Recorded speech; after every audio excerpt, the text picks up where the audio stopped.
Hello, আসসালামু আলাইকুম সবাইকে। মহিস নিউভিশন ইংলিশ একাডেমির পক্ষ থেকে অসংখ্য ধন্যবাদ যথাসময়ে ক্লাসে জয়েন করার জন্য। আজকে আমরা রাইট ফর্ম অফ ভার্বের ৭ম ক্লাসটি করতে যাচ্ছি। যথারীতি খুবই গুরুত্বপূর্ণ ক্লাস এবং আজকে আমরা এমন একটি রুলস পড়তে যাচ্ছি, যে রুলসটি দেখে বিগত ১০ থেকে ১৫ বছরের কোশ্চেনগুলো যদি আমি দেখি, তাহলে আমরা দেখতে পাবো এমন কোনো বছর নাই যে এই রুলসটা থেকে পরীক্ষায় আসে নাই। হয়তো ২-১ বার বাদ যেতে পারে। এমনও দেখা গেছে যে অনেক সময় ২টা-৩টা সেন্টেন্সও আসছে। ২০১৬ সাল নাকি ১৭ সালে কন্ডিশনাল সেন্টেন্স থেকে ৩টা সেন্টেন্স আসছে। তাহলে ভেরি, ভেরি ইম্পর্টেন্ট। সো প্রথমতেই আমরা কন্ডিশনাল সম্পর্কে কিছু কথা বলে নিই। তারপরে আমরা কন্ডিশনাল সেন্টেন্স নিয়ে কিছু কথা বলবো। তারপরে আমরা স্ট্রাকচার নিয়ে আলোচনা করব। ঠিক আছে?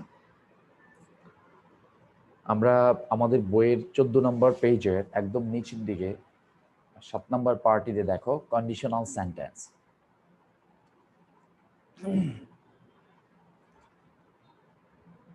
আমাদের বইয়ের ১৪ নম্বর পেজের ৭ নম্বর পার্টটিতে একদম নিচের দিকে দেখো কন্ডিশনাল সেন্টেন্স। সবাই কি পেয়েছ? ওকে।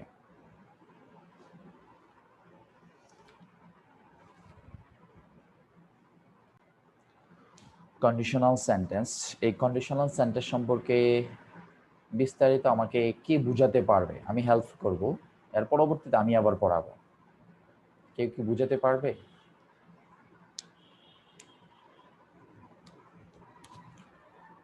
মনে আছে আমি যে পড়াইছি আগে? নাবিলা। আমি নাইম এবং নাবিলা দুই বোনেরই রেসপন্স বেশি পাই। Thank you. জি ভাইয়া। ভালো আছো? জি ভাইয়া, আলহামদুলিল্লাহ ভালো আছি। আপনি কেমন আছেন ভাইয়া? ভালো আছি। তুমি যতটুকু বলতে পারো বলো, আমরা অ্যাড করব। তার পরবর্তীতে আমরা আবার পড়াবো। দেখি কতটুকু মনে আছে। এর মধ্যে সবাই জয়েন করে ফেলো। যে জি ভাইয়া। কন্ডিশনাল সেন্টেন্সের অর্থ হচ্ছে শর্তযুক্ত বাক্য। কন্ডিশনাল সেন্টেন্স আমাদেরকে মোট 4টা প্রকার আমাদেরকে জানতে হবে: zero conditional, first conditional, second conditional, third conditional. এর মধ্যে আমাদের 3টা রুল মুখস্থ রাখতে হবে: first conditional, second conditional, third conditional. আর কন্ডিশনালের মূলত মানে চিনার উপায়টা হচ্ছে ইফ দিয়ে শুরু হবে, অথবা হেড দেওয়া থাকবে, হেডের পরে যে কোনো একটা প্রনাউন থাকবে। এগুলো থাকলে আমরা চিনতে পারবো। আর মাঝখানে কমা দিয়ে তো শর্ত যুক্ত করা থাকবে। আর যে ফার্স্ট কন্ডিশনাল চেনার উপায় হচ্ছে ফার্স্টে ফার্স্টে ইফ, তারপর হচ্ছে present indefinite tense plus first future indefinite tense, অথবা ফার্স্টে ইফ এর পরে ফিউচার ইনডিফিনিট টেন্সও থাকতে পারে, তারপরে প্রেজেন্ট ইনডিফিনিট টেন্সও থাকতে পারে। আর সেকেন্ড কন্ডিশনাল হচ্ছে if plus first indefinite tense plus first conditional tense. First conditional হচ্ছে subject plus would might plus subject. আর হচ্ছে থার্ড কন্ডিশনাল হচ্ছে if if plus first perfect tense plus first perfect conditional. এটার গঠনটা হচ্ছে subject plus would have might have plus subject. মাশাআল্লাহ। আমি জানি না তোমরা বুঝতে পেরেছো কিনা, তবে আমি এতটুকু বুঝতে পেরেছি সে যে কন্ডিশনাল সেন্টেন্স 100% জানে, এটা আমি ক্লিয়ার। তোমরা বুঝো বা না বুঝো একটু হাততালি হবে তার জন্য আমার পক্ষ থেকে। Thank you. সো আমি বিষয়টা একটু বিস্তারিত বোঝানোর চেষ্টা করছি, একটু ভালোভাবে খেয়াল করার চেষ্টা করবে। প্রথম কথা হচ্ছে, আমি তোমাদের হয়ে কথা বলছি। মনে করো যে ভাইয়া আমরা ইংরেজিতে অনেক দুর্বল, আপনি তো আমাদেরকে রুলসগুলো পড়াচ্ছেন, একটা সেন্টেন্স দেখেই আমরা কিভাবে বুঝবো যে this is conditional sentence? How will we identify this sentence is conditional sentence? যে ভাইয়া একটা যে কোনো একটা, আপনি ১০০টা সেন্টেন্স আমাদেরকে দেন, ১০০টা সেন্টেন্সের মধ্যে কোনটা কোনটা কন্ডিশনাল সেন্টেন্স আমরা ৫ মিনিটের মধ্যে বের করে দিব? How can it possible? কিভাবে সম্ভব? নাম্বার 1, কোনো ধরনের স্ট্রাকচার না জানে, কোনো ধরনের সংজ্ঞা না জেনে আমরা যেন এটা বলতে পারি, এটা একটা পয়েন্ট। ওকে?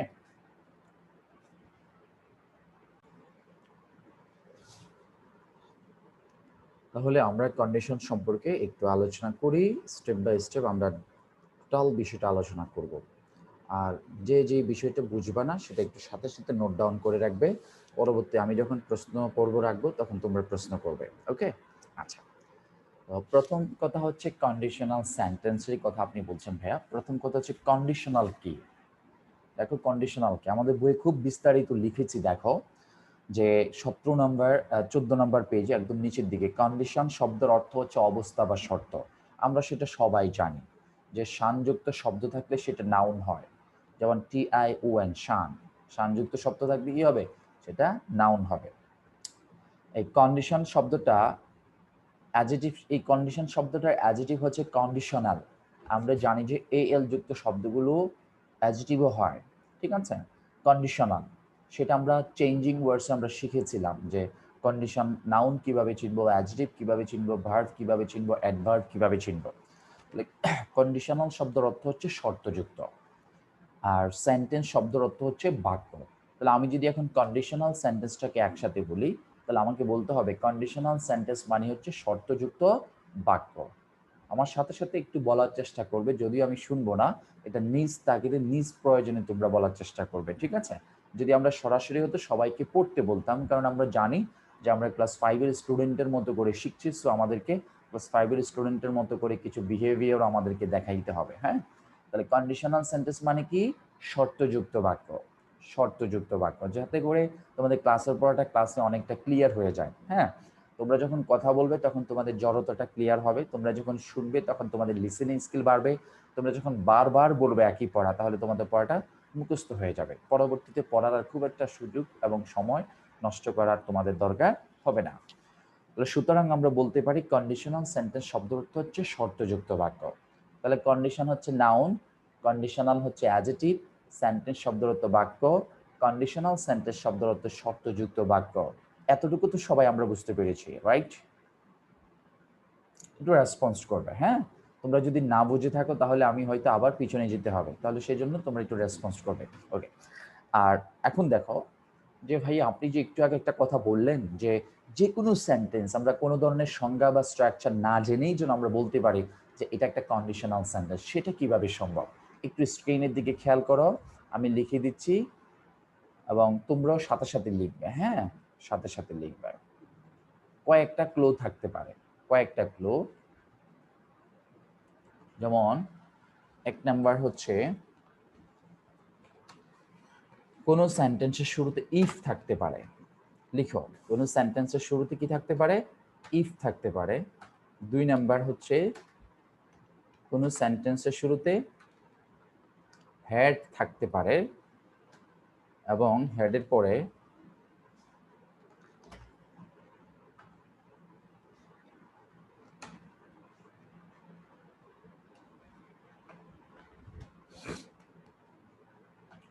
যে কোনো পার্সন থাকতে পারে।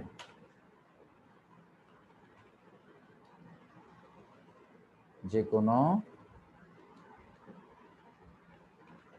পার্সন থাকতে পারে, যে কোনো ধরনের পার্সন। এটা I, we, you, he, she, that, it, noun singular বা নাউন প্লুরাল যাই হোক না কেন, যে কোনো পার্সন থাকতে পারে। লিখো।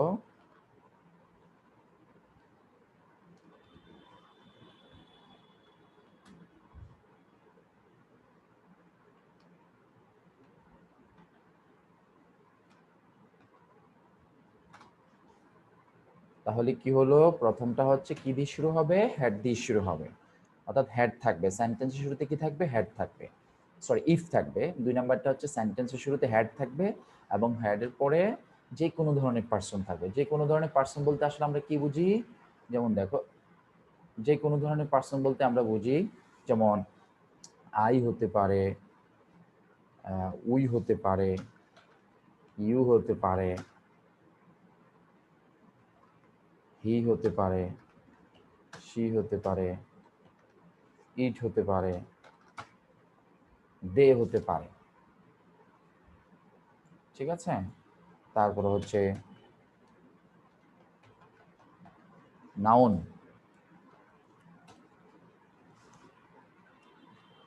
নাউন সিঙ্গুলার অথবা প্লুরালও হতে পারে, নাউন সিঙ্গুলার অথবা প্লুরালও হতে পারে। এই হচ্ছে person, I, we, you, he, she, that, noun singular plural, এগুলো সাবজেক্ট হতে পারে। কিভাবে আমরা এক্সাম্পল হিসেবে পড়ে দেখব, জাস্ট আমরা তথ্যগুলো একটু মনে রাখি এই মুহূর্তে, ঠিক আছে। এই দুইটা জিনিসই বেসিক্যালি সবসময় থাকতে পারে, বাট 3 নম্বরে আরেকটা আমরা রূপ দেখতে পাবো যে person plus wish, person plus wish থাকতে পারে। পারসন প্লাস উইশ বলতে পারো ভাই এটা মনে আমরা নতুন শুনেছে, ঠিক আছে। একটা জিনিস মনে রাখবা ভাইয়া, এক এক সময় এক একটা তথ্য তোমরা পাবে, এটা কোনো কন্ডিশনাল স্ট্রাকচারের মধ্যে পড়ে না। বাট একটা কথা মনে রাখতে হবে, কন্ডিশনাল বলতে কি বোঝায়? শর্তযুক্ত বাক্য বোঝায়, যেখানে সম্ভাব্য বোঝাবে, সম্ভাব্য। এই এখানে পারসন প্লাস উইশ বলতে কি বোঝাচ্ছি? I wish, I wish he, he wishes, ঠিক আছে। আই উইশ বলে না, ও আমি যদি একজন রাজা হতাম, I wish I were king, ও আমি যদি একজন রাজা হতাম, ঠিক আছে। ও হ্যাঁ, তারা যদি কি হতো, তারা যদি ধনী হতো, সে যদি ধনী হতো, এরকম কথার কথা আর কি। তো এখানে আই উইশ শব্দটার ব্যবহারই আমরা সবচেয়ে বেশি পাই। ওকে, আচ্ছা, আমরা এটা অবশ্যই আই উইশের একটা ব্যবহারই আছে আলাদা, সেটা আমরা এখানে না বললেও পারতাম। আমাদের 15 নম্বর পেজের 4 নম্বর রুলসটা একটু নিচের দিকে দেখো। যদি কোনো সেন্টেন্সের শুরুতে অ্যাজ ইফ থাকে, অ্যাজ ডু থাকে, উইশ থাকলে ব্র্যাকেটে টু এর জায়গায় ওয়্যার হয়, ব্র্যাকেটে টু এর জায়গায় কি হয়? ওয়্যার হয়। 15 নম্বর পেজের 4 নম্বর নিচে দেখো 1 নম্বর example, I wish I to be a king. ও আমি যদি একজন রাজা হতাম, I wish I were a king, ঠিক আছে, আমি যদি একজন রাজা হতাম। এটা যদিও কন্ডিশনালের মধ্যে পড়ে না, বাট এটা সম্ভাব্য অর্থ প্রদান করে বিধেই আমি এটাকে এখানে নিয়ে আসছি। ওকে, এবং তোমরা এটাকে একটু ভিন্নভাবে দেখার চেষ্টা করার কোনো প্রয়োজন নাই। তাহলে আমরা ধরে নিব প্রথম দুইটাই হচ্ছে আমাদের জন্য ইম্পর্টেন্ট, বাট পরবর্তীতে আমরা যেটা শিখলাম সেটা হচ্ছে যে এটা কন্ডিশনাল বা সম্ভাব্যযুক্ত অর্থ প্রদান করে। তাহলে 3 নাম্বারটাকে আমরা একদম মৌলিক আলোচনার মধ্যে রাখতে চাই না, দুইটা আমরা মৌলিক আলোচনার মধ্যে রাখতে চাই। একটা হচ্ছে ইফ দিয়ে শুরু হবে, আরেকটা হচ্ছে হ্যাড দিয়ে শুরু হবে, এবং হ্যাডের পরে যে কোনো পার্সন থাকতে পারে, হ্যাডের পরে যে কোনো পার্সন থাকতে পারে। আরেকটা কথা মনে রাখো ভাইয়া, হ্যাড না অক্সিলারি ভার্ব? আমরা তো জানি হেড অক্সিলারি ভার্ব। হেড দিয়ে যদি কোনো সেন্টেন্স শুরু হয়, আমরা তো জানি যে কোনো সেন্টেন্সের শুরুতে যদি হেড থাকে তাহলে সেটা ইন্টারোগেটিভ সেন্টেন্স হয়ে যায়। আপনি এটাকে কন্ডিশনাল সেন্টেন্স কেন বলছেন? মনে রাখতে হবে had plus person,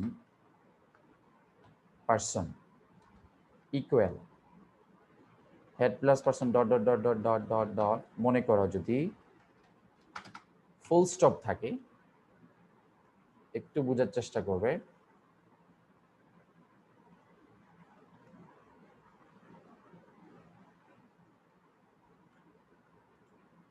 had plus person plus dot dot যদি থাকে তাহলে মনে করবে যে এটা assertive sentence. Note 1, assertive sentence, sorry assertive sentence conditional sentence. ভাইয়া আপনি বিষয়গুলো কেন যেন একটু বিতর্কিত করে ফেলছেন মনে হচ্ছে। আমরা তো আগে যাই ভালো বুঝতাম, এখন একটু ক্রিটিক্যাল মনে হচ্ছে। একটু রিল্যাক্স, ধৈর্য ধরো, শুনতে থাকো। 2 নাম্বার হচ্ছে, আমি জানি তোমরা অনেকেই প্রশ্নগুলো করতে না আমাকে, বাট আমি একটু ক্লিয়ার করে দিচ্ছি নিজ দাগিদে। হেডের পরে যদি ডট ডট ডট, বাক্যের শেষে যদি প্রশ্নবোধক চিহ্ন থাকে, তখন মনে করতে হবে এটা ইন্টারোগেটিভ সেন্টেন্স। আমি কি বুঝাতে পারলাম? প্রথমটা হচ্ছে কন্ডিশনাল সেন্টেন্স, প্রথমটা হচ্ছে কন্ডিশনাল সেন্টেন্স, আর পরবর্তীটা হচ্ছে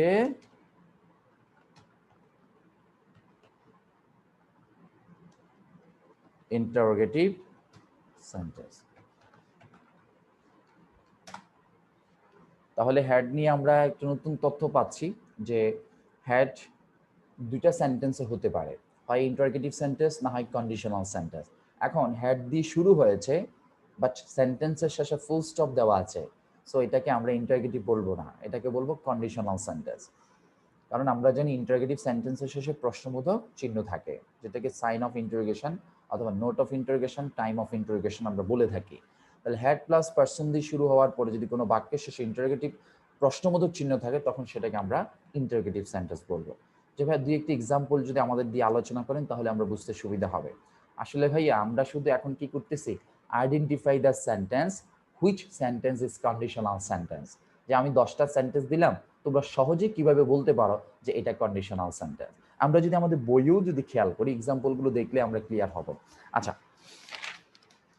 আমরা একটু 17 নম্বর পেজে চলে আসি। 17 নম্বর পেজে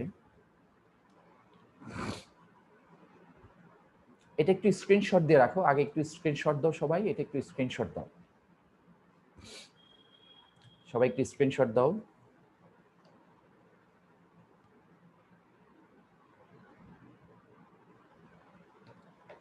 স্ক্রিনশট দাও, সবাই দিছো? ঠিক আছে। লিখতে গেলে হয় কি মনোযোগটা কম থাকতে পারে, যখন স্ক্রিনশট দিয়ে রাখবে তোমরা ক্লাসের পরে 10 মিনিট এটা লেখার জন্য সময় নেবে। যেমন 17 নম্বর পেজের যে রাইট ফর্ম অফ ভার্বের যে এক্সারসাইজগুলো আছে আমরা একটু সেখানে যেতে চাই। এটা 3 নাম্বার অপশনে, 3 নাম্বারে দেখো A B C D E F G 7টা সেন্টেন্স আছে। আচ্ছা, কে কে বলতে পারবে যে এখানে কোন সেন্টেন্সটা কন্ডিশনাল সেন্টেন্স? আমাকে একটু কষ্ট করে, যে এখানে 7টা sentence A B C D E F G, আমাকে যদি কেউ বলতে পারো তাহলে বলো যে ভাইয়া 1 হচ্ছে কন্ডিশনাল সেন্টেন্স, 2 হচ্ছে কন্ডিশনাল সেন্টেন্স, 3 হচ্ছে কন্ডিশনাল সেন্টেন্স। এভাবে একটু হাত দিয়ে দেখাও তো আমাকে, দেখি তোমরা বুঝতে পারছো কিনা যে এখানে কোন সেন্টেন্সটা কন্ডিশনাল সেন্টেন্স। একটা আঙ্গুল দিয়ে দেখাবো, আঙ্গুল দিয়ে, 1 হলে 1 আঙ্গুল, 2 হলে 2 আঙ্গুল, 3 হলে 3 আঙ্গুল। এভাবে দেখাও তো কোনটা কোন কন্ডিশনাল, কোনটা কন্ডিশনাল সেন্টেন্স। আমি দেখতে পাচ্ছি যে সবাই 1 আঙ্গুল দেখাচ্ছে, তবে অনেকেই কোনো রেসপন্স নাই, যেমন নাজনীন, জিহান আক্তার, আসমা আক্তার, তারপর হচ্ছে অন্তর, ফাহমিদা আপু, তারপর হচ্ছে জাকিয়া, ওনাদের কোনো রেসপন্স নাই, আফরুজা আপু। দেখো ভাইয়া একটু মনোযোগ রাখতে হবে এখানে। কে বলতে পারবে যে এটা কেন কন্ডিশনাল সেন্টেন্স? নুসরাত আপু বলো। আসসালামু আলাইকুম ভাইয়া। জি ভাইয়া, ওয়ালাইকুম আসসালাম। এখানে সেন্টেন্সটা ইফ দিয়ে শুরু হচ্ছে। Absolutely right. তাহলে কেন তোমরা রেসপন্স করো না? জিহান, আসমা, আফরোজা আপু কেন রেসপন্স করো না? বলবে, 1 আঙ্গুল উঠাবে। তোমরা কি ভাবছো আমি তোমাদেরকে খেয়াল করছি না? আমি সবার কনসেন্ট্রেশন খেয়াল করছি। Thank you. আমরা একটু 4 নম্বরে চলে যেতে চাই। 4 নাম্বার যেই ইয়াটা আছে, 4 নাম্বারের মধ্যে 7টা সেন্টেন্স আছে। কোন সেন্টেন্সটা কন্ডিশনাল সেন্টেন্স একটু আমাদেরকে আঙ্গুল দিয়ে দেখাবে। 1 2 3 4 এরকম। সবাই দেখছি যে 3 আঙ্গুল দেখাচ্ছে। জিহান দেখাচ্ছে কত আঙ্গুল? 1 আঙ্গুল, 3 আঙ্গুল। সবাই দেখাচ্ছে 3 আঙ্গুল। Thank you so much. So আমি এটা বুঝাতে পেরেছি যে আমাদের স্ট্রাকচার এবং সংজ্ঞা জানা ছাড়াই যে আমরা কন্ডিশনাল সেন্টেন্স ধরতে পারছি। If he had, fine. আচ্ছা, 7 নাম্বারের মধ্যে 7 নাম্বার এখানে 7টা সেন্টেন্স আছে। আমাকে একটু দেখাও যে কোনটা কন্ডিশনাল সেন্টেন্স। গুড। আমি দেখব কে কত ফাস্ট দেখাইতে পারো। Thank you so much, thank you, মাশাআল্লাহ। ওকে, তারপরে আমরা আসি একটু 9 নাম্বারের কোনটা কন্ডিশনাল সেন্টেন্স। 9 নাম্বারের দেখো, এটা ধরতে পারাটাও ইম্পর্টেন্ট। অনেকে হয়তো মনে মনে ভাবছো ভাই আগে তো বলতেও পারতাম না যে কোনটা কন্ডিশনাল সেন্টেন্স। থাকতে পারে। তারপর হচ্ছে 10 কোনটা কন্ডিশনাল সেন্টেন্স আমরা বলতে চাই না, বাট কন্ডিশনালের মতো অর্থ প্রদান করে এমন কোনো ক্লো কি এখানে আছে? কোন সেন্টেন্সটাতে আছে? এনি আক্তার আপু অলরেডি দেখাই দিচ্ছে, যে জিহান দেখাই দিচ্ছে 3 নাম্বার। 3, গুড। 3 এবং 4 স্পেসিফিক ভাবে বলতে গেলে 3 নাম্বার, কারণ এখানে হ্যাড দিয়ে শুরু হয়েছে, হ্যাড, এবং বাক্যের শেষে প্রশ্নবোধক চিহ্ন নাই। So this is conditional sentence, ঠিক আছে। আর 4 নাম্বারটা দেখো, আই উইশ আই স্ট্যান্ডার্ড, ঠিক আছে। এখানে দেখো আই উইশ দিয়ে শুরু হয়েছে, সেটাকে আমরা কন্ডিশনাল সেন্টেন্স বলতে চাই না। তাহলে কাউকে যদি আমি প্রশ্ন করি, আমরা তো জানি যে সেন্টেন্স সাধারণত 2 ধরনের, ঠিক আছে, একটা অ্যাসারশন অনুযায়ী, একটা স্ট্রাকচারাল অনুযায়ী। অ্যাসারশন অনুযায়ী সেন্টেন্স 5 প্রকার: assertive, interrogative, imperative, objective, exclamatory. Structural 3 ধরনের: সিম্পল, কমপ্লেক্স, কম্পাউন্ড। এর আগে যদি আমি বলি, একটা হচ্ছে কনভার্সনাল, একটা ট্রান্সফরমেশনাল। কনভার্সনাল সেন্টেন্স হচ্ছে 2 ধরনের, একটা হচ্ছে তোমাদের এই যে এই কনভার্সনাল, আর একটা হচ্ছে স্ট্রাকচারাল। আর ট্রান্সফরমেশনাল যেটা হচ্ছে সিম্পল, কমপ্লেক্স, এটা না, ভয়েস, ন্যারেশন, ডিগ্রিগুলো। তাহলে আই উইশ এটা কি অ্যাসার্টিভ সেন্টেন্স? এটা কি ইন্টারোগেটিভ সেন্টেন্স? এটা কি ইম্পারেটিভ সেন্টেন্স? এটা কি অবজেক্টিভ সেন্টেন্স? একটু একটু না আমাদের কাছে কনফিউজ থেকে যায়, ঠিক আছে। তো সো আমরা এটাকে কন্ডিশনাল সেন্টেন্সও বলতে পারি, তবে বলছি না, বলতে পারি ইচ্ছা করলে অর্থের দিকে দৃষ্টিকোণ থেকে, অর্থের দৃষ্টিকোণ থেকে, যেখানে সম্ভাব্য বোঝায়। ও আমি যদি পরীক্ষায় ফার্স্ট হতাম, ও আমি যদি পরীক্ষা পাস হতাম। অ্যাসার্টিভ সেন্টেন্স কি? যেখানে সাধারণ বিবৃতি বোঝাতে আমি যাই, আমি যাই না। প্রশ্নবোধক মানে কি? যেখানে প্রশ্ন করা বোঝাবে। ইম্পারেটিভ মানে কি? যেখানে আদেশ, উপদেশ, অনুরোধ, রিকোয়েস্ট বোঝাবে। অপটেটিভ মানে কি? যেখানে প্রার্থনা বা ইচ্ছা প্রকাশ করা বোঝাবে। ঠিক আছে? যেমন মে দিয়ে শুরু হয়, লং লিভ দিয়ে শুরু হয়। তারপরে হচ্ছে এক্সক্লেমেটরি কি? যেখানে আশ্চর্যবোধক শুরু হবে, যেখানে what a, what an, how plus adjective, interjection ওয়ার্ডগুলো দিয়ে শুরু হবে। সো এটা অপটেটিভের ক্ষেত্রে আমরা একটু প্রাসঙ্গিক ইচ্ছা পোষণ করা, আর ইচ্ছাটা হচ্ছে কি যেটা সম্ভব, আর এটা কিন্তু অসম্ভব বোঝাচ্ছে যে আমি যদি হতে পারতাম, তাহলে হতে পারা আর হতে পারতাম ভিন্ন জিনিস। তাহলে এটা আমাকে অপটেটিভের পাশাপাশি আমরা ইচ্ছা করলে আমরা কন্ডিশনাল সেন্টেন্সও বলতে পারি। তার পরবর্তীতে আমরা আসতে চাই যে 17 নম্বরে কোন সেন্টেন্সটা এক্সক্লেমেটরি সেন্টেন্স, আমাকে একটু ক্লিয়ার করো।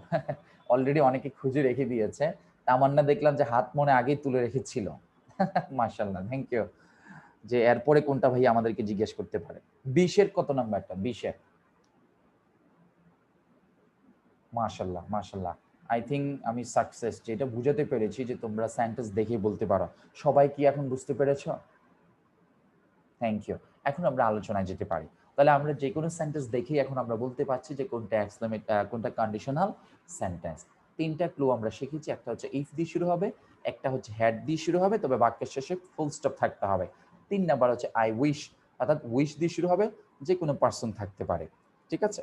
এই উইশটাকে আমরা সরাসরি কন্ডিশনাল সেন্টেন্স বলতে চাই না, অর্থের দৃষ্টিকোণ থেকে সম্ভাব্য বোঝায়, সেজন্য আমরা সেটাকে কন্ডিশনালে কাতারে রাখতে পারি, বাট কন্ডিশনালের মধ্যে আমরা পারফেক্টলি বলছি না। কেউ আবার প্রশ্ন করো না, ভাইয়া এটা কিভাবে কন্ডিশনাল হলো? বলেই তো দিচ্ছি কিভাবে হলো, এই প্রশ্নটা কেন আবার পরে করবে? তোমাদের মধ্যে থাকতে পারে। আচ্ছা, এবার আমরা জানবো কন্ডিশনাল সেন্টেন্স কয় ধরনের। কন্ডিশনাল সেন্টেন্স সাধারণত 4 ধরনের। তোমরা যে কোনো বইয়ে, গতানুগতিক বইয়ে তোমরা 4 ধরনের ব্যবহার পাবে। একটা হচ্ছে, আমার সাথে সাথে সবাই একটু বল, zero conditional, first conditional, second conditional, third conditional. সবাই বলো তো, সবাই 5 বার বলো। Zero conditional, first conditional, second conditional, third conditional, 5 বার বলো।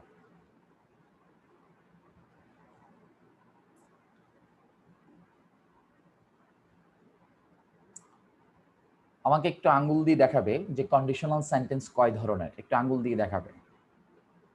Thank you, thank you so much. আমরা আঙ্গুল, আমরা ইশারা, আমরা এটাকে কথোপকথন হিসেবে ধরে নেব যাতে আমাদের বুঝতে সুবিধা হয়। Thank you. So zero conditional মানে হচ্ছে যে প্রথম অংশটাও প্রেজেন্ট ইনডিফিনিট হবে, পরের অংশটাও প্রেজেন্ট ইনডিফিনিট হবে। বুঝতে পারছো? সিম্পল জিনিস, এটাতে কোনো ঝাই ঝামেলা নাই। যদি তুমি আসো, যদি তুমি আসো আমি যাই, বা তুমি খাও আমিও খাই। ঠিক আছে? তুমি খাও না, আমরা বলি না এই তুমি খাও না আমিও খাই, এই তুই খা আমিও খাই। কথা কি বুঝে গেছে? প্রেজেন্ট, দুইটাই কি প্রেজেন্ট আমরা ব্যবহার করব। জিরো কন্ডিশনাল, এটা ভাইয়া পরীক্ষা কত পার্সেন্ট আসে, কবে আসছে আমি জানি না, গত 15 বছরে কখনো আসছে কিনা আমি জানি না। দ্যাটস ওয়াই আমরা এটাকে অ্যাভয়েড করার চেষ্টা করব, আমরা বাকি 3টা কন্ডিশনাল সেন্টেন্স শেখার চেষ্টা করব। না ভাইয়া জিরো কন্ডিশনাল মনে হয় একটু কঠিন, সেজন্য আপনি এটাকে একটু হাইড করতেছেন, স্কিপ করতেছেন, বিষয়টা এমন নয়। প্রথমটা প্রেজেন্ট ইনডিফিনিট হলে পরেরটা প্রেজেন্ট ইনডিফিনিট হবে, এটা আবার কঠিনের কি আছে, ঠিক না? আচ্ছা, এখন first conditional, second conditional, third কন্ডিশনালটা কি সেটা নিয়ে আমাদের ব্যাখ্যা বিশ্লেষণের সুযোগ সময় আমাদের আসছে। ওকে, সবাইকে এতটুকু ক্লিয়ার? Thank you. তাহলে আমরা এতক্ষণ ধরে যে বিষয়টা আলোচনা করতে চেয়েছিলাম, সারাংশ যদি আমি বলতে চাই এক কথায়, যে কন্ডিশনাল শব্দের অর্থ কি? শর্তযুক্ত। সেন্টেন্স শব্দের অর্থ কি?